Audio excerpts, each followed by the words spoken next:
বিসমিল্লাহির রহমানির রহিম। আমরা আজকে চ্যাপ্টার দিয়ে শুরু করব, সেটা হলো মহাকর্ষ বিকর্ষ। এটা হলো তোমাদের অনলাইন ভোটের মধ্যে সবচেয়ে বেশি ভোট পড়ছে এই মহাকর্ষ বিকর্ষের অধ্যায়ের উপর। সেজন্য আমরা এই অধ্যায়টা দিয়ে শুরু করার চেষ্টা করতেছি।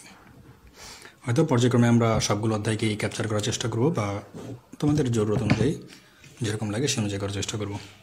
তো মহাকর্ষ বিকর্ষ অধ্যায়ে প্রথমে আমরা যেটা নিয়ে আলোচনা করব সেটা হলো মহাকর্ষের সূত্র। নিউটন সাহেব আমাদের একটা সূত্র দিয়ে গেছে, যেটা মহাকর্ষের সূত্র নামে পরিচিত। এটা খুবই পপুলার একটা ফর্মুলা। নিউটন সাহেব বলে গেছে যে মহাবিশ্বের প্রত্যেকটা বস্তুকণা পরস্পরের দিকে আকর্ষণ করে। তো তার সূত্রটা প্রতিপাদন করার জন্য আমরা যে কোনো দুইটা বস্তুকণা ধরে নিলাম, একটা M1 আর একটা M2, দুইটার ভর যথাক্রমে M1 এবং M2। এদের মধ্যবর্তী যে দূরত্ব সেটাকে আমরা সাপোজ ধরে নিলাম D। তাহলে নিউটন সাহেব যে সূত্র বলছে তার সূত্র মতে এই M1 এবং M2 এই বস্তু দুইটা পরস্পরকে আকর্ষণ করবে, এবং এই আকর্ষণ যে বল বা তারা পরস্পরকে যে বল আকর্ষণ করে সেই আকর্ষণ বলটাকে বলা হয় মহাকর্ষ বল। তো তিনি বলছেন এই মহাকর্ষ বল যদি F হয় তাহলে এই F হবে বস্তুকণাদের ভরের গুণফলের সমানুপাতিক। অর্থাৎ যে বস্তুকণা আছে M1 এবং M2, এই বস্তুকণাদের ভরের গুণফলের সমানুপাতিক। এই দুইটা বস্তুকণার মধ্যবর্তী যে একটা ডিস্টেন্স আছে D, এদের মধ্যবর্তী যে দূরত্ব D, সেই দূরত্বের বর্গের ব্যস্তানুপাতিক। তাহলে F ব্যস্তানুপাতিক, তার মানে 1 বাই মধ্যবর্তী দূরত্ব D এর বর্গ। তাহলে আমি আরেকবার বলতেছি কি ছিল সূত্রটা। মহাবিশ্বের প্রত্যেকটা বস্তুকণা একে অপরকে নিজের দিকে আকর্ষণ করে। এই আকর্ষণ বলের মান বস্তুকণাদের ভরের গুণফলের সমানুপাতিক, এদের মধ্যবর্তী দূরত্বের বর্গের ব্যস্তানুপাতিক। এখন এই দুটাকে যদি আমরা একটু কম্বাইন্ড করি তাহলে আমরা কি লিখতে পারি? F সমানুপাতিক M1 M2 by D square. এখন আমরা সমানুপাতিক চিহ্নটা উঠানোর জন্য আমরা নিয়ে আসলাম ক্যাপিটাল G। আমাদের আগে থেকে ছিল M1 M2 by D square. তাহলে আমরা এখানে সমানুপাতিক চিহ্ন উঠানোর জন্য একটা ধ্রুবক ব্যবহার করলাম G। এই জিটাকে বলা হয় সার্বজনীন মহাকর্ষীয় ধ্রুবক। সার্বজনীন মহাকর্ষীয় ধ্রুবক। এর একটা ফিক্সড ভ্যালু আছে G, এর মান হলো 6.657 into 10⁻11 newton metre square kg inverse 2। এই যে এককটা আমি লিখলাম, এই এককটা কীভাবে বের করতে হয় সেটাও আমি তোমাদের দেখিয়ে দিচ্ছি কিছুক্ষণ পর। আগে আমরা সূত্রটাকে প্রতিপাদন করে আসি। আমরা যে সূত্রটি নিয়ে কাজ করতেছি সেটা হলো F সমান Gmm বাই আর স্কোয়ার। আমি সূত্রটাকে ফার্স্টেই বলে নিয়েছি যে এটা মহাবিশ্বের প্রত্যেকটা বস্তুকণার জন্য। এখন এটাকে যদি আমরা পৃথিবীকে কেন্দ্র করে কাজ করাই, দেখে আসি আমরা সূত্রটা আসলে প্রতিপাদন করে আসি যে সূত্রটা আসলে কীভাবে আসে। আমি সূত্রটা এখানে আগে লিখে ফেলেছি, তাহলে তোমরা একটু দেখো যে সূত্রটা আসলে কীভাবে আসে। আমরা ধরে নিলাম এটা হলো আমাদের সেই পৃথিবী, যেহেতু আমরা পৃথিবীর সাপেক্ষে রূপান্তর করতেছি। পৃথিবীর একটা কেন্দ্র আছে, আমরা এই পৃথিবীর কেন্দ্র ধরে নিলাম এটা, আর পৃথিবীর ভর ক্যাপিটাল M আমরা ধরে নিলাম, এবং পৃথিবীর এটা হলো আমি যে সার্কেলটা দিছি এটা হলো তার পৃষ্ঠটা নির্দেশ করতেছে যেখানে আমরা বসবাস করি। তাহলে ধরে নিলাম এটা হলো পৃথিবীর বিশ্বের যে কোনো একটা বস্তুকণা। পৃথিবীর কেন্দ্র হতে এই বস্তুকণার মধ্যবর্তী যে দূরত্ব সেটা হলো R। এটা আর কেন লিখলাম? এটা নর্মালি দেখা যাচ্ছে একটা বৃত্ত, আর পৃথিবীর কেন্দ্র হতে পরিধি পর্যন্ত দূরত্বটাকে আমরা ব্যাসার্ধ বলি। আমরা যে বস্তুকণা নিয়ে কাজ করতেছি সেই বস্তুকণার ভরটা ধরে নিলাম আমরা ছোট হাতের M। আচ্ছা, তাহলে যদি ছোট হাতের M হয় তাহলে আমাদের আগের যে কনমোটেশন ছিল, একটা বস্তুকণা ভর ছিল M1, একটা ছিল M2, সেখানে এখন আমরা লিখতে পারবো একটা বস্তুকণা হলো ক্যাপিটাল M, একটা বস্তুকণা ছোট হাতের M। মধ্যবর্তী দূরত্ব আগে ছিল D, এখন মধ্যবর্তী দূরত্ব আমরা লিখতে পারবো ক্যাপিটাল R। তাহলে আমাদের ফর্মুলাটা এখানে চলে আসে Gmm বাই আর স্কোয়ার। এটি হলো আমাদের সেই রিকোয়ার্ড ফর্মুলা। এখন আমরা দেখবো যে আমাদের এককটা আসলে কীভাবে আসে। আমরা যে এখানে একক পাইছিলাম newton metre square kg inverse 2, সেটা একটু দেখি। এখান থেকে দেখো আমাদের যে সূত্রটা ছিল, এখান থেকে আমাদের রিকোয়ার্ড জি ছিল জিটাকে যদি রাখি তাহলে আমরা এটাকে দাঁড় করতে পারবো F আর স্কোয়ার বাই mm। এরূপ একটা ফর্মেট আমরা দাঁড় করতে পারি। এখানে আমরা দেখতে পারি এই যে Fটা হলো বলের একক হলো নিউটন, এই যে আর হলো ব্যাসার্ধ হলো আমাদের দৈর্ঘ্য একক হলো মিটার, তাহলে এখানে আসলো মিটার স্কোয়ার। আমরা অবশ্যই এমকে একক নিয়ে কাজ করতেছি। আর এখানে যে এই M হলো আমাদের মাস অর্থাৎ ভর একক কেজি। এখানে দুইটা M আছে, তার মানে কিলোগ্রাম স্কোয়ার। তাহলে এখান থেকে আমরা আসলে যেটা পাচ্ছি সেটা হলো newton metre square kg inverse 2। এভাবে সাধারণত কোনো একটা ফর্মুলা থেকে আমরা যে কোনো একটা রাশির একক খুব সহজে বের করে ফেলতে পারি। এটা অবশ্যই যৌগিক একক। যদি আমাদের যৌগিক একক জানা না থাকে বা মনে না থাকে তাহলে আমরা ইচ্ছা করলেই এভাবে কোনো একটা যৌগিক রাশি একক বের করে ফেলতে পারবো। মহাকর্ষ সূত্রের পর আমরা এখন যেটা নিয়ে আলোচনা করবো সেটা হলো অভিকর্ষজ ত্বরণ। অভিকর্ষজ ত্বরণ। আচ্ছা, অভিকর্ষজ ত্বরণ কাকে বলে বা অভিকর্ষজ ত্বরণ বলতে আসলে কী বোঝায়?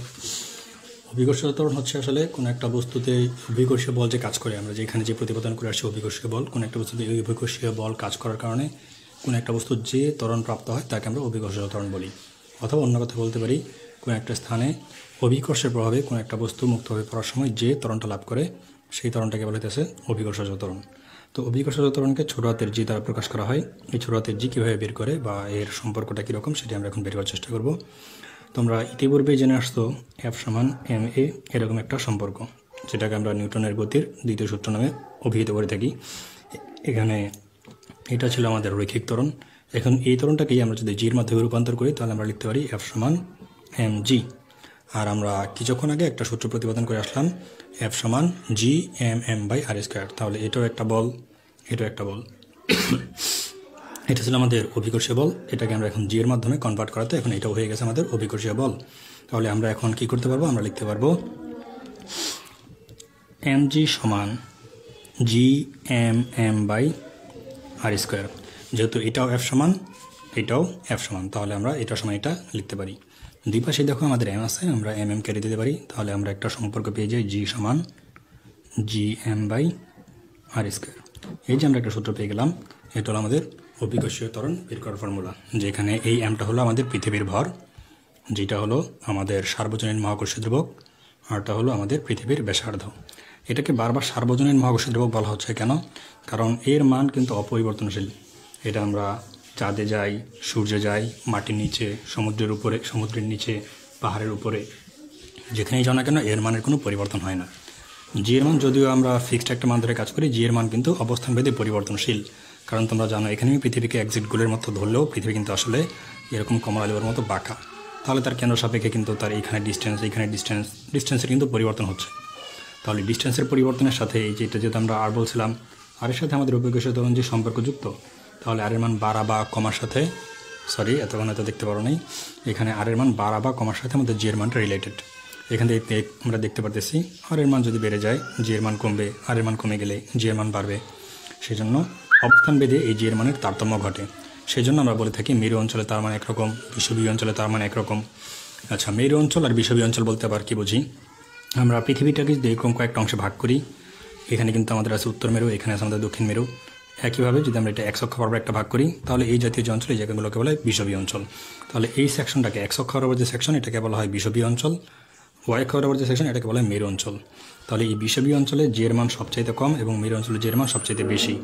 যদি বিষুবীয় অঞ্চল থেকে আস্তে আস্তে মেরু অঞ্চলের দিকে যাওয়া যায় তাহলে জি এর মান আস্তে আস্তে বাড়তে থাকবে। এটা আমরা এখন এই পর্যন্তই থাকবে। এটা হলো আমাদের পৃথিবীর পৃষ্ঠে অভিকর্ষীয় ত্বরণ বের করার একটা ফর্মুলা দেখলাম। এখন এই যে সূত্র, এই সূত্রটাকে কাজে লাগিয়ে আমরা পৃথিবীর পৃষ্ঠ থেকে এইচ উচ্চতায় অথবা পৃথিবীর পৃষ্ঠ থেকে এইচ গভীরতায় অভিকর্ষীয় ত্বরণ কীভাবে বের করা যেতে পারে সেটা নিয়ে আলোচনা করব। পৃথিবী পৃষ্ঠে অভিকর্ষীয় ত্বরণ নির্ণয়ের পর এখন আমরা নির্ণয় করব এইচ উচ্চতায় অভিকর্ষীয় ত্বরণ।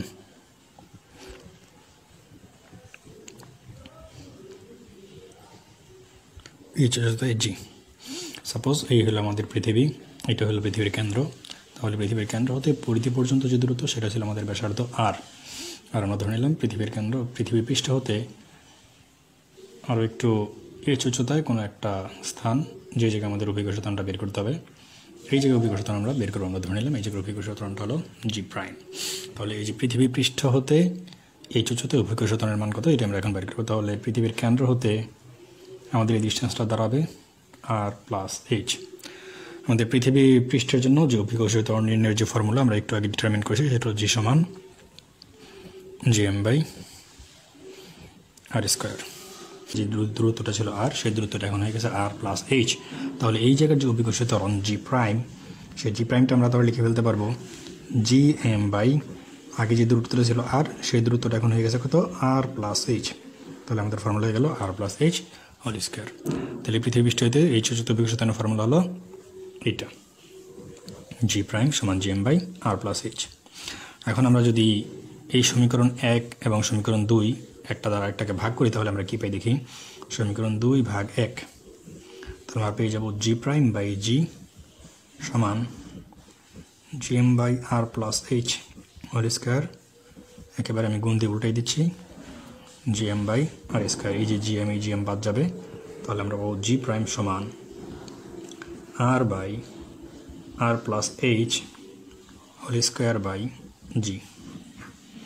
আমরা এই ফর্মুলা ব্যবহার করেও পৃথিবীর পৃষ্ঠে হতে এইচ উচ্চতায় অভিকর্ষীয় ত্বরণ বের করে ফেলতে পারব। এখন আমরা আমাদের যে ভূপৃষ্ঠে যে অভিকর্ষীয় ত্বরণ অর্থাৎ 1 নং থেকে আমরা একটু বিস্তার করতে পারি। 1 নং হতে আমরা লিখতে পারি দেখি, এখানে আমাদের ভূপৃষ্ঠের জন্য অভিকর্ষীয় ত্বরণ নির্ণয়ের জন্য সূত্র ছিল Gm/r², যেখানে পৃথিবীর ভর m উপস্থিত। আমরা যদি কখনো পৃথিবীর ভর ছাড়া কাজ করার প্রয়োজন হয় সেক্ষেত্রে আমরা কী করতে পারি? আমরা জানি m = ρv, এরকম একটা ফর্মুলা আছে যেটাকে আর্কিমিডিসের সূত্র বলা হয়। এটা হয়তো আমরা যখন আর্কিমিডিসের অধ্যায়টা নিয়ে আলোচনা করব তখন জানা যাবে। এখন আমরা এই সূত্রটা ব্যবহার করি এখানে। তাহলে G = Gr², এটাকে আমরা রেখে দিলাম। এমটাকে লিখতে পারি আমরা ρv, এই ভিটা হলো আয়তন, রোটা হলো ঘনত্ব। এখানে ভি যেহেতু আমরা এই পৃথিবীটা নিয়ে কাজ করতেছি, যখন ভূপৃষ্ঠের জন্য কাজ করতেছিলাম তখন তার দূরত্ব ছিল r। তাহলে এই r ব্যাসার্ধের যে গোলক, পৃথিবী কিন্তু একটা গোলক, তাহলে এই r ব্যাসার্ধের গোলকের যে আয়তন, সেই গোলকের আয়তনটা আমার এখানে লাগবে। তাহলে r ব্যাসার্ধের গোলকের আয়তনটা কি? 4/3 πr³। এখন এখান থেকে r² আর এখান থেকে r³ কাটা যাবে, তাহলে আমরা আসলে যেটা পারবো 4/3 πr²।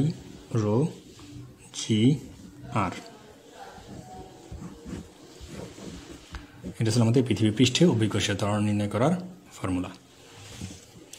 আমরা এই সূত্র দিয়েও পৃথিবী পৃষ্ঠে অভিকর্ষীয় ত্বরণ নির্ণয় করতে পারবো, আমরা এই সূত্র দিয়েও পৃথিবী পৃষ্ঠে অভিকর্ষীয় ত্বরণ নির্ণয় করতে পারবো।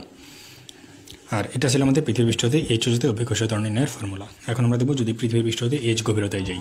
এই যে আমরা এটা কেন বের করলাম, এটার একটু কারণ আছে। এটা বের করছে যে কারণে, এটা আমাদের লাগবে যখন আমরা পৃথিবী পৃষ্ঠ হতে এইচ গভীরতায় জি বের করতে যাব, তখন দেখি আমরা এটা কীভাবে ব্যবহার করব।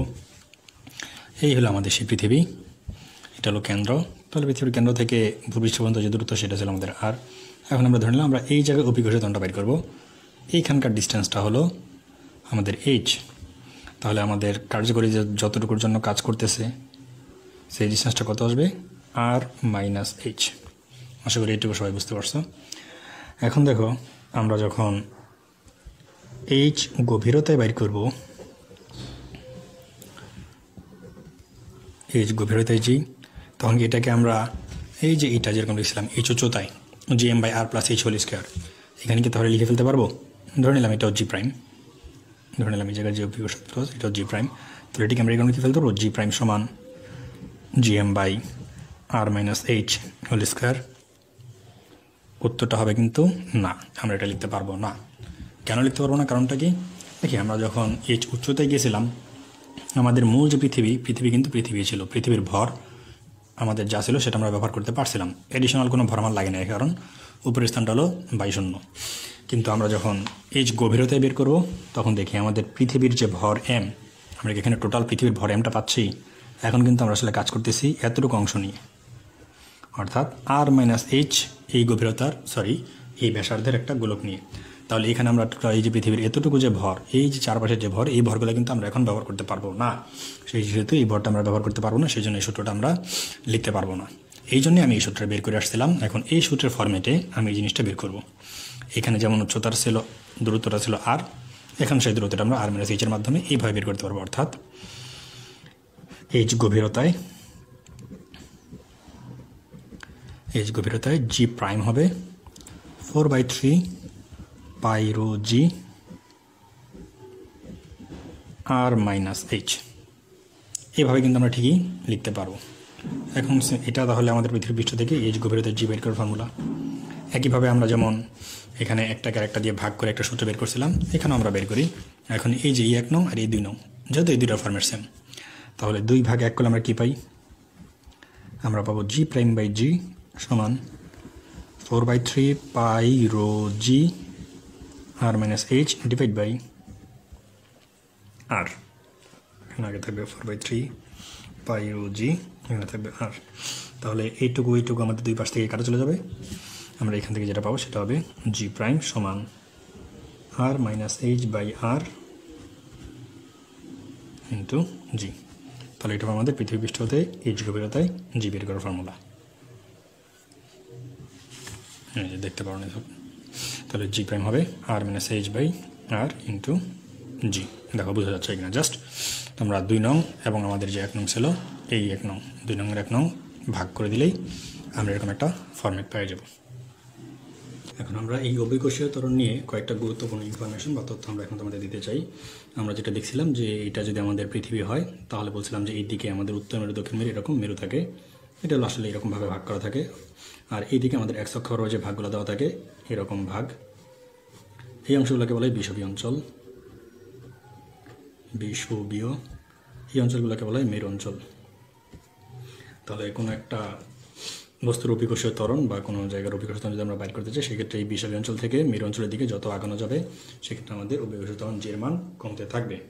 অর্থাৎ আমাদের যে জি এর মান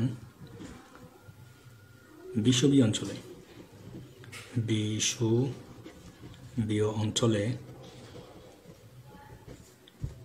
সবচেয়ে বেশি, সবচেয়ে কম, জি এর মান বিষুবীয় অঞ্চলে সবচেয়ে কম। আর এই বিষুবীয় অঞ্চলে জি এর যে মান সেই মানটা হলো যে 978.0 সেন্টিমিটার/সেকেন্ড স্কয়ার। আর জি এর মান আমরা যখন এখান থেকে এখানে আস্তে আস্তে মেরু অঞ্চল দিকে যেতে থাকবো, আস্তে আস্তে জি এর মানটা বাড়তে থাকবে। তাহলে মেরু অঞ্চলে জি এর মান সবচেয়ে বেশি, জি এর মান মেরু অঞ্চলে সবচেয়ে বেশি এবং এই বেশি মানটা কত? জি এর সেই মানটা দাঁড়াবে 983.2 সেন্টিমিটার/সেকেন্ড স্কয়ার। এটা আমাদের একটা নোট ছিল, এটা আমাদের আরও একটা নোট। একইভাবে আমরা পৃথিবী পৃষ্ঠ থেকে এইচ উচ্চতায় বা এইচ গভীরতায় যে জি এর মানগুলো বের করছিলাম সেখানে আমাদের কিছু সম্পর্ক আছে। এই ক্ষেত্রে আমরা যে ডিসিশনটা নিতে পারি সেটা হলো পৃথিবী পৃষ্ঠে জি এর মান সর্বোচ্চ, পৃথিবী পৃষ্ঠে জি এর মান সর্বোচ্চ। অর্থাৎ পৃথিবী পৃষ্ঠ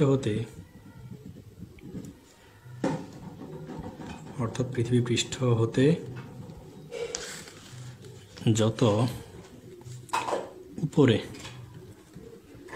বা নিচে যাওয়া হোক না কেন,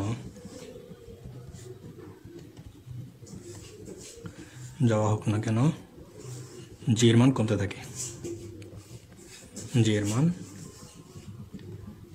থাকে, তাহলে এখান থেকে কিন্তু আমরা আরেকটা ডিসিশন পাই গেলাম যে পৃথিবী পৃষ্ঠে জি এর মান সবসময় সর্বোচ্চ হবে। পৃথিবী পৃষ্ঠ থেকে উপরে বা নিচে যেখানে যায় না কেন আমাদের জি এর মান আস্তে আস্তে কমতে থাকবে। এবং বলা হচ্ছে পৃথিবী পৃষ্ঠে হলো জি এর মানটা সর্বোচ্চ এবং এই উচ্চতা বীজ গভীরতা যেটাই হোক সেই মান আমরা জানি না, যাই হোক এখানে মান কিন্তু আস্তে আস্তে কমতে থাকবে বা বাড়তে থাকবে। আচ্ছা, এখানে আমাদের আরেকটা ইনফরমেশন জেনে রাখা উচিত, সেটা হলো পৃথিবীর অভিকোষীয় ত্বরণ যদি জি হয়, আরেকটা ইনফরমেশন দিয়ে রাখতেছি, পৃথিবী পৃষ্ঠের অভিকর্ষজ ত্বরণ, পৃথিবী পৃষ্ঠের অভিকর্ষজ ত্বরণ জি হলে সূর্যের অভিকর্ষীয় ত্বরণ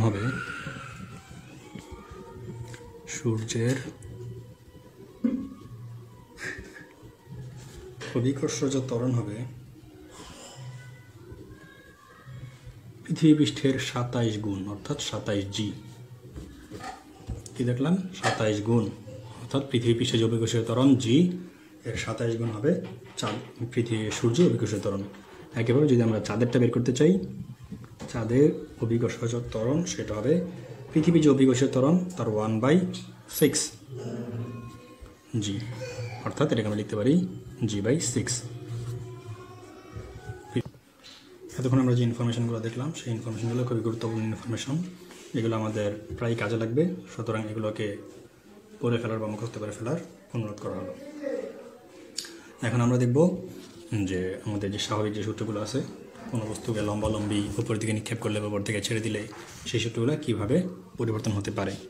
তাহলে আমরা হয়তো এই সূত্রগুলো জানি যে ভি সমান U plus minus GT, V square equal to U square plus minus, এটা আমাদের ছিল এ, এটি V square equal to square plus minus 2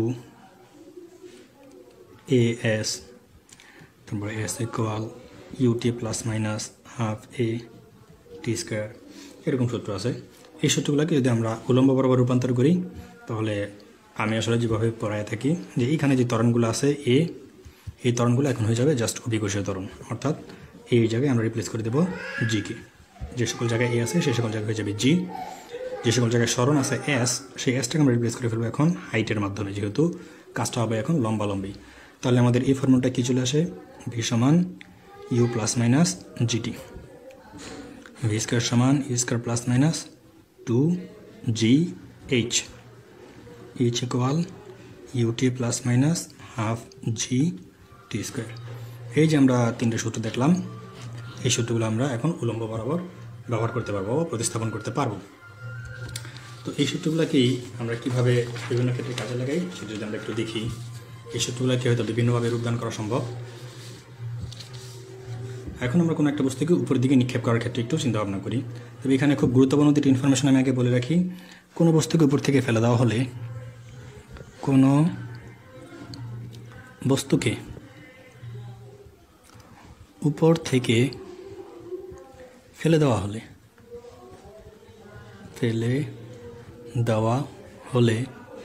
বা ছেড়ে দেওয়া হলে, ফেলে দেওয়া হলে বা ছেড়ে দেওয়া হলে তার আদিবেগ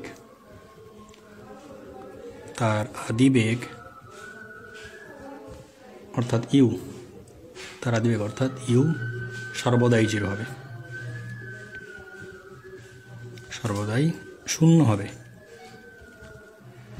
তাহলে এক্ষেত্রে আমরা লিখতে পারি ইউ সমান 0। যদি স্পেশাল কোনো কেস থাকে, আদিবেগ দিয়ে দেওয়া থাকে, তাহলে সেটা হলো ভিন্ন কথা। ইন জেনারেল সবসময় এই ক্ষেত্রে আদিবেগ আমাদের 0 হয়। আর যদি আমরা বিপরীত ঘটনা ঘটাই, কোনো বস্তুকে উপরের দিকে নিক্ষেপ করা হলে, কোনো বস্তুকে উপরের দিকে নিক্ষেপ করা হলে, উপরের দিকে নিক্ষেপ করা হলে, কোনো বস্তুকে উপরের দিকে নিক্ষেপ করা হলে সর্বদাই শেষ বেগ অর্থাৎ ভি 0 হবে, ভি সমান 0। কারণ না, যদি কোনো একটা বস্তুকে আমরা উপরের দিকে নিক্ষেপ করি, যতক্ষণ তার বেগ থাকবে ততক্ষণ কিন্তু বস্তুর উপরের দিকে যেতেই থাকবে। যেই মুহূর্তে তার বেগটা শূন্য হয়ে যাবে, সেই মুহূর্তে সেই ক্ষণিকের জন্য স্থির হয়ে দাঁড়াবে, তারপর মুহূর্তে আবার সে নিচের দিকে যাত্রা শুরু করবে, পৃথিবী পৃষ্ঠে ফেরত আসা শুরু করবে। তাহলে আমরা যে সূত্রগুলো একটু আগে দেখে আসলাম, সেই সূত্রগুলো থেকেই আমরা কী পাই দেখি। আমরা এরকম একটা সূত্র দেখছিলাম, ভি সমান ইউ প্লাস মাইনাস জিটি। তাহলে এখান থেকে আমরা যেহেতু উপর দিকে কোনো বস্তুকে নিক্ষেপ করতেছি, আমরা উপর দিকে নিক্ষেপিত বস্তুর জন্য এখন কাজ করতেছি। যদি উপর দিকে নিক্ষেপ করি তাহলে মন্দন হবে, সেই জন্য আমরা সূত্রটা নেব মাইনাস। তাহলে লিখতে পারবো ভি সমান u minus gt. By condition আমরা লিখতে পারবো কি ভি সমান 0, যেহেতু আমরা উপর দিকে নিক্ষেপ করছি। সর্বোচ্চ উচ্চতায় এখানে একটু লিখে দিই, সর্বোচ্চ উচ্চতায়। তাহলে সর্বোচ্চ উচ্চতায় অবশ্যই আমার ভি সমান 0, সর্বোচ্চ উচ্চতায় ভি সমান 0। তাহলে ভি এখানে আমরা যদি 0 বসাই লিখতে পারবো ইউ মাইনাস জিটি। এখান থেকে আমরা পাই যাব টি সমান ইউ বাই জি। এই যে আমরা টি পেলাম, এই টিটা আসলে কি? এটা হলো সর্বোচ্চ উচ্চতায় উঠতে প্রয়োজনীয় সময়, সর্বোচ্চ উচ্চতায় উঠতে প্রয়োজনীয়, সর্বোচ্চ উচ্চতায় উঠতে প্রয়োজনীয় সময়। আচ্ছা, কোনো একটা বস্তুকে যদি আমরা উপর দিকে ভাবে নিক্ষেপ করি, তাহলে কোনো একটা বস্তু সর্বোচ্চ উচ্চতায় উঠতে যে পরিমাণ সময় নেবে, এখান থেকে কিন্তু সে ফিরে আসার জন্য ঠিক আবার সে একই পরিমাণ সময় নেবে। অর্থাৎ আমরা বলতে পারি তার ওঠার সময় এবং নামার সময় একই হবে। কোনো একটা বস্তু সর্বোচ্চ উচ্চতায় উঠতে যে পরিমাণ সময় নেয়, সেখান থেকে নামতে আবার ঠিক একই পরিমাণ সময় নেয়। আর কোনো একটা বস্তু উপরে যাওয়া এবং সেখান থেকে আবার ফেরত আসা, এই টোটাল সময়টাকে বলা হয় বিচরণকাল। বিচরণকাল, কোনো একটা বস্তু কতটুকু সময় শূন্য অবস্থান করছে সেটা হলো আমাদের বিচরণকাল। তাহলে বিচরণকাল আমরা লিখতে পারবো টি সমান উঠার সময় নামার সময়, অর্থাৎ 2t। আর এই টি এর মান আমরা অলরেডি জানি ইউ বাই জি। তাহলে আমরা আসলে লিখতে পারি টি সমান 2u বাই জি। এটা হলো আমাদের সেই বিচরণকাল। কোনো একটা বস্তু যদি আমরা উপর দিকে নিক্ষেপ করি, তাহলে সে কতটুকু সময় শূন্য অবস্থান করবে, সেটা হলো তার বিচরণকাল। আচ্ছা, আমাদের আরও একটা ফর্মুলা ছিল, ভি স্কোয়ার সমান you square plus minus 2GH। তাহলে সর্বোচ্চ উচ্চতায় আগের মতোই, সর্বোচ্চ উচ্চতায় ভি সমান 0। যদি এরকম হয় তাহলে আমরা লিখতে পারবো 0 সমান ইউ স্কোয়ার মাইনাস 2gh। তাহলে এখান থেকে আমরা পাই যাবো আসলে এইচ সমান ইউ স্কোয়ার বাই 2g। এইচটাকে আমরা ক্যাপিটাল এইচ দ্বারা প্রকাশ করি, ইউ স্কোয়ার বাই 2g। এটাকে ক্যাপিটাল এইচ দ্বারা প্রকাশ করার কারণ হলো এটা আমাদের সর্বোচ্চ উচ্চতা নির্দেশ করে। এটাই হলো আমাদের সেই সর্বোচ্চ উচ্চতা। এটা হলো সর্বোচ্চ উচ্চতা, অর্থাৎ কোনো একটা বস্তুকে ইউ আদিবেগে যদি আমি উপর দিকে নিক্ষেপ করি তাহলে সে যতটুকু সময় বিচরণ করবে এর মধ্যে হাফ অফ সময় সে ব্যয় করবে সর্বোচ্চ উপরে ওঠার জন্য, এই জায়গায় ওঠার জন্য, আবার সেখান থেকে এখানে আসার জন্য সে একই পরিমাণ টাইম ব্যয় করবে। এখান থেকে আমরা বলতে পারি কোনো একটা বস্তুর উপরে ওঠার সময় এবং নামার সময় এই দুটোর সমষ্টি হবে আমাদের বিচরণকাল। আর এই বিচরণকালের অর্ধেক সময় অর্থাৎ এই যে এটি ছোটোটি এটি সময় সে যতটুকু উচ্চতায় উঠতে পারে এইটা হলো আমাদের সর্বোচ্চ উচ্চতা। সেই সর্বোচ্চ উচ্চতার কত সেটা হলো ক্যাপিটাল এইচ। এই ফর্মুলার মাধ্যমে আমরা বের করে ফেলতে পারি। অর্থাৎ কোনো একটা বস্তুকে যদি ইউ বেগ উপরের দিকে নিক্ষেপ করে সে সর্বোচ্চ কতটুকু উচ্চতায় উঠতে পারে সেটা হলো আমাদের এটা সর্বাধিক উচ্চতা ওঠার সূত্র থেকে আমরা বের করে ফেলতে পারি। সর্বোচ্চ উচ্চতার পর আমরা এখন যেটা দেখব সেটা হচ্ছে ক্যাপলারের সূত্র।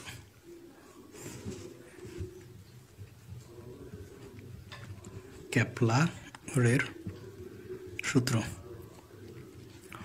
ক্যাপলারের সূত্র হচ্ছে গ্রহের গতি সম্পর্কিত সূত্র বলা হয় এটাকে। সাপোজ এটা হলো আমাদের সূর্য, তাহলে সূর্যকে কেন্দ্র করে আমাদের এরকম কতগুলো গ্রহ কক্ষপথে বিভিন্ন কক্ষপথে ঘুরতেছে। সাপোজ এই কক্ষপথে মঙ্গল, এই কক্ষপথে পৃথিবী, এইভাবে ঘুরতে যায়। তাহলে সূর্য থেকে তার একটা গড় দূরত্ব আছে, এটা সাপোজ ধরে নিলাম আমরা R1, এটাকে ধরে নিলাম আমরা R2। এই যে আমাদের মঙ্গল বা বুধ আমরা যেটা বলি এটা, এই গ্রহটা তার টোটাল কক্ষপথ একবার পরিভ্রমণ করে আসতে যে পরিমাণ সময় লাগে সেটা ধরে নিলাম আমরা T1। আর আমাদের পৃথিবী টোটাল কক্ষপথটা ঘুরে আসতে যে সময় লাগে সেটা ধরে নিলাম আমরা T2। তাহলে ক্যাপলারের সূত্র অনুযায়ী বলা হচ্ছে এই যে গ্রহগুলোর যে আবর্তনকাল, সেই আবর্তনকালের বর্গ তার মধ্যবর্তী যে দূরত্ব, এই দূরত্বের ঘনফলের সমানুপাতিক। এখান থেকে আমরা সরাসরি যদি সূত্রটা প্রতিপাদন করার চেষ্টা করি তাহলে এরকম একটা সূত্র আসে, T1 বাই T2, অর্থাৎ আবর্তনকালের বর্গ সমান দূরত্বের ঘনফল। দূরত্ব কত? R1 বাই R2, দূরত্বের ঘনফলের সমানুপাতিক।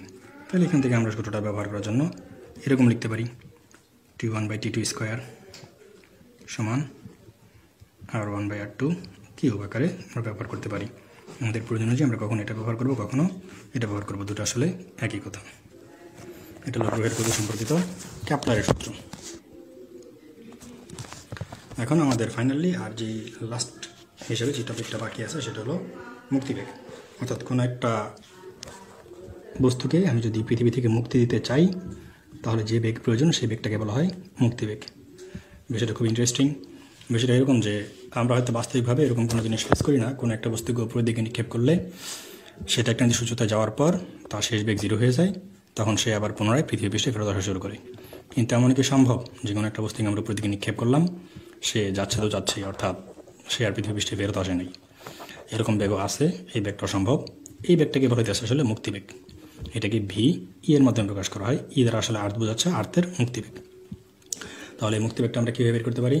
বলা হচ্ছে কোনো একটা বস্তুকে যদি আমরা পৃথিবী পৃষ্ঠে যে অভিকর্ষীয় ত্বরণের যে সেক্টরটা আছে, অর্থাৎ সাপোজ আমরা ধরে নিলাম যে এটা হলো তার একটা সেক্টর বা একটা সীমানা, যে সীমানা পর্যন্ত আমাদের অভিকর্ষীয় ত্বরণ যেটা কাজ করে, তাহলে আমাদের এমন একটা বেগ দিতে হবে যাতে বস্তুকণাটা এই লেয়ারটা ভেদ করে চলে যেতে পারে। যদি কোনোভাবে সে এই লেয়ারটা ভেদ করে এইখানে আসতে পারে, এইখানে আসার ফলে তার যে বেগটা থাকবে, এই বেগটা যদি আমাদের 0.000001ও হয়, তাহলে সে এই বেগটা নিয়েই সামনের দিকে আগাতে থাকবে। কারণ এখানে তাকে আর টানার মতো বা ঠেলার মতো কোনো অপশন নাই, কোনো মাধ্যম নাই। সে এখান থেকে এই যে বেগটা আছে এই সমবেগে সামনের দিকে সবসময় আগাতেই থাকবে। তাই এই বেগটাকে বলে দিয়েছে মিনিমাম বেগ। অর্থাৎ কোনো একটা বস্তুকে মিনিমাম যে বেগে নিক্ষেপ করলে সেটা পৃথিবী পৃষ্ঠে আর ফেরত আসবে না, সেই বেগটাকে বলা হয় মুক্তিবেগ। তাহলে মুক্তিবেগ বের করার ফর্মুলা হচ্ছে ভি সমান √2gm বাই আর। এই ফর্মুলা ব্যবহার করে আমরা মুক্তিবেগের মান বের করে ফেলতে পারবো। আবার আমাদের একটা সূত্র জানা আছে, জি সমান gm বাই আর স্কোয়ার। তাহলে এখান থেকে আমরা কিন্তু আবার জি আর স্কোয়ার সমান gm এরকম লিখতে পারি। তাহলে আমরা যদি এই gm এর জায়গায় এই জিনিসটা একটু রূপান্তর করি তাহলে আমরা এরকম একটা সূত্র পাবো, √2gr² বাই আর। একটা আর আমাদের কাটা যাইলো, আমরা এরকম একটা মুক্তিবেগের ফর্মুলা পাবো, ভি সমান √2gr। অর্থাৎ মুক্তিবেগের জন্য আমরা এই ফর্মুলা ব্যবহার করতে পারি। আর ফার্স্টে যেটা বের করছিলাম 2gm বাই আর এটাও ব্যবহার করতে পারি। এটা আমাদের গ্রহের মুক্তিবেগ, আমাদের যে কোনো গ্রহের জন্য। এটা তো আমরা ভি এর জন্য করছি। এরকম যদি আমরা কোনো একটা গ্রহের, এটা পৃথিবী না হয়ে অন্য গ্রহ হতে পারে, সেই গ্রহে যদি অভিকর্ষীয় ত্বরণ জানা থাকে, তার দূরত্ব বা ব্যাসার্ধটা জানা থাকে, তাহলে আমরা সেই গ্রহের মুক্তিবেগ বের করে ফেলতে পারবো। তাহলে এই সূত্র অথবা এই সূত্র, যে কোনো সূত্র ব্যবহার করে আমরা কোনো একটা গ্রহের মুক্তিবেগের মান বের করে ফেলতে পারবো। মুক্তিবেগের পর এখন আমরা যেটা নিয়ে কাজ করব সেটা হচ্ছে কোনো একটা বস্তুর কেন্দ্রমুখী বল এবং আমাদের যে মহাকর্ষীয় বল, এদের মধ্যে একটা সম্পর্কে বের করার চেষ্টা করি। আমরা জানি আমাদের মহাকর্ষীয় বল F সমান Gm/r² এবং কেন্দ্রমুখী বল F সমান কি লিখতে পারি আমরা mv²/r। কেন্দ্রমুখী বল হবে mv²/r। সাপোজ আমরা পৃথিবী নিয়ে কাজ করতেছি, তাহলে পৃথিবীর জন্যই। তাহলে এইখানে কিন্তু আমাদের কোনো একটা বস্তুকণা যে একে অপরকে আকর্ষণ করতেছে, তাদের মধ্যে যে আকর্ষণ বল, সাপোজ এটা হলো আমাদের সেই পৃথিবী পৃষ্ঠ থেকে যদি ধরি, এই যে একটা বস্তুকণা এখানে যে আকর্ষণ করতেছে, এই আকর্ষণ বলের বিপরীতে কিন্তু আমাদের একটা কেন্দ্রবিমুখী বল কাজ করতেছে। তাহলে এইদিকে আমাদের সাপোজ কাজ করতেছে Fc, আর এইদিকে কাজ করতেছে আমাদের যে নর্মাল বল আছে F, সেটা। তাহলে কোনো একটা বস্তুকণা এখানে সুষমভাবে ঘুরতে পারবে তখনই যখন এই Fc এবং এই F এর মান পরস্পর সমান হবে। তাহলে এই সূত্র থেকে আমরা লিখতে পারি F সমান Fc। তাহলে এখান থেকে আমরা লিখতে পারতেছি আসলে Gmm/r² সমান mv²/r। এখানে আমাদের mm কাটা চলে যাচ্ছে, আমরা ওই পক্ষ থেকে একটা আর বাদ দিতে পারি। যদি বাদ দিই তাহলে আমরা ভি এর যে মানটা পাবো সেটা আসবে √Gm/r। তাহলে এটা হলো আমাদের আসলে কোনো একটা কৃত্রিম উপগ্রহের বেগ বের করার ফর্মুলা। তবে কৃত্রিম উপগ্রহগুলো সাধারণত পৃথিবীর পৃষ্ঠে অবস্থান করে না, এটা পৃথিবীর পৃষ্ঠ থেকে একটু উচ্চতায় অবস্থান করে। সাপোজ আমরা ধরে নিলাম যে এইখানে কৃত্রিম উপগ্রহ অবস্থান করতেছে, তাহলে সেই ক্ষেত্রে আমাদের উচ্চতার দূরত্বটা একটু বেড়ে যায়। তাহলে আমরা লিখতে পারি কৃত্রিম উপগ্রহের বেগ। ফাইনালি আমরা পাবো যেটা আসলে কৃত্রিম উপগ্রহের বেগ। কৃত্রিম উপগ্রহের বেগ। কৃত্রিম উপগ্রহ বলতে আসলে কী বোঝায়? আমরা যে বিভিন্ন স্যাটেলাইট উৎক্ষেপণ করতেছি, সেই স্যাটেলাইটগুলো পৃথিবী পৃষ্ঠ হতে একটা নির্দিষ্ট উচ্চতায় থেকে পৃথিবীকে পরিভ্রমণ করতেছে। এই জাতীয় যে স্যাটেলাইট আমরা উৎক্ষেপণ করে থাকি, এই জিনিসগুলোকে বলা হয় কৃত্রিম উপগ্রহ। সেই কৃত্রিম উপগ্রহগুলো কত বেগে পরিভ্রমণ করছে সেই বেগটা বের করার জন্য আমরা এখন সূত্রটা লিখতেছি। তাহলে আমরা এই সূত্রটাকেই লিখবো, জাস্ট ভি সমান √Gm/r+h, যেহেতু সে এখন পৃথিবীর কেন্দ্র হতে r+h উচ্চতায় রয়ে গেছে। এটা হলো কৃত্রিম উপগ্রহের বেগ বের করার ফর্মুলা। এখন আমরা আবার জানি ভি সমান ওমেগার, যেখানে ওমেগাটা হলো আমাদের কৌণিক বেগ। যেহেতু পৃথিবী একটা চক্রাকার পথে ঘুরতেছে, তাহলে পৃথিবীর সাপেক্ষে আমাদের যেই স্যাটেলাইটগুলো আছে সেগুলো একটা চক্রাকার পথে ঘুরবে, সেই ক্ষেত্রে তার একটা ঘূর্ণন বেগও থাকবে। সেই ঘূর্ণন বেগের সাথে যদি আমরা সম্পর্কটা প্রতিপাদন করি, তাহলে জাস্ট আমরা ভির জায়গায় লিখে ফেলতে পারবো ওমেগা r। তাহলে আমাদের কিন্তু এরকম একটা ফর্মুলা আসতে পারে, ওমেগা r সমান √Gm/r+h। যখন আমাদের যেটা লাগবে সেটা, এখানে আরটা আমাদের হতে পারে r+h, অথবা হতে পারে আমাদের এইখানে যে দূরত্বটা আছে এটা আমরা একেবারে রূপান্তর করে লিখে ফেলতে পারি। তাহলে ওমেগা r+h, আমাদের এখানে যে উচ্চতাটা হবে এখানে সেই উচ্চতাটাই ব্যবহার করতে হবে। তাহলে √Gm/r+h, এরকম একটা ফর্মুলা আমরা এখান থেকে প্রতিপাদন করে ফেলতে পারি। আশা করি সূত্রগুলো বুঝতে পারছো।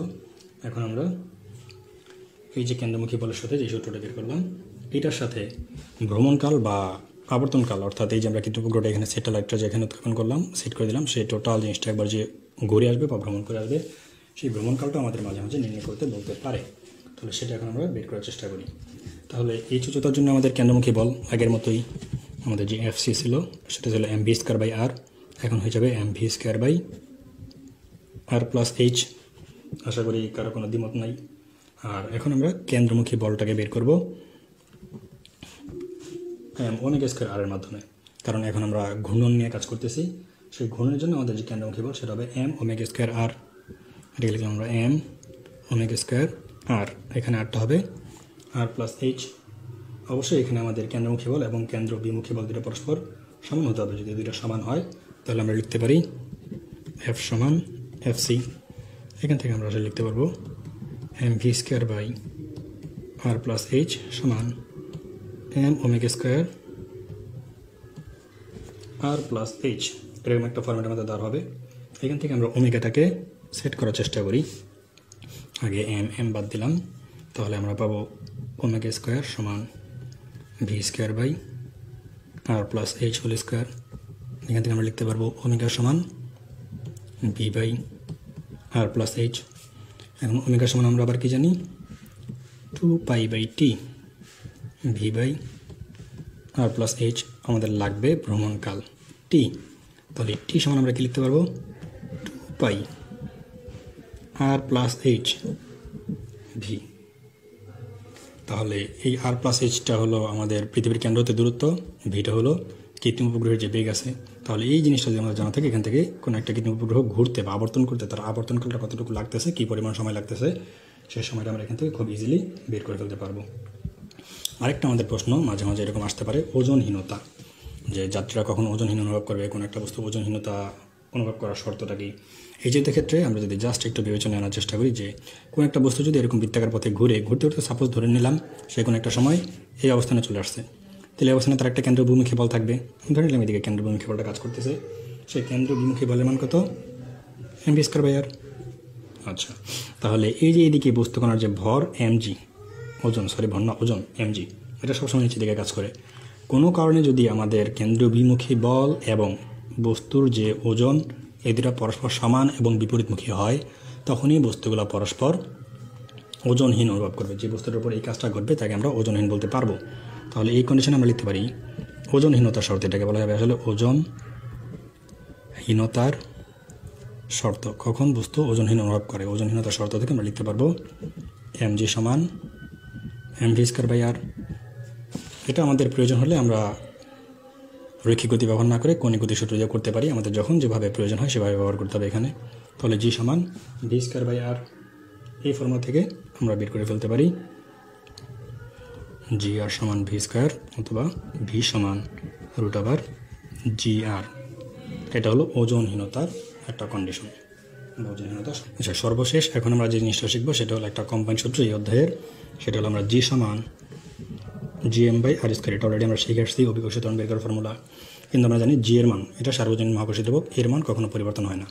সাপোজ আমরা ধরে নিলাম চাঁদ এবং পৃথিবী নিয়ে কাজ করতেছি, তাহলে চাঁদের ভর এবং পৃথিবীর অবশ্যই এক না, ভিন্ন হবে। তাহলে ভরটা পরিবর্তন হতে পারে, তার ব্যাসার্ধ বা দূরত্ব সেটা অবশ্যই কী হবে, পরিবর্তন হবে। সেই হিসাবে আমাদের জির মানও পরিবর্তন হবে।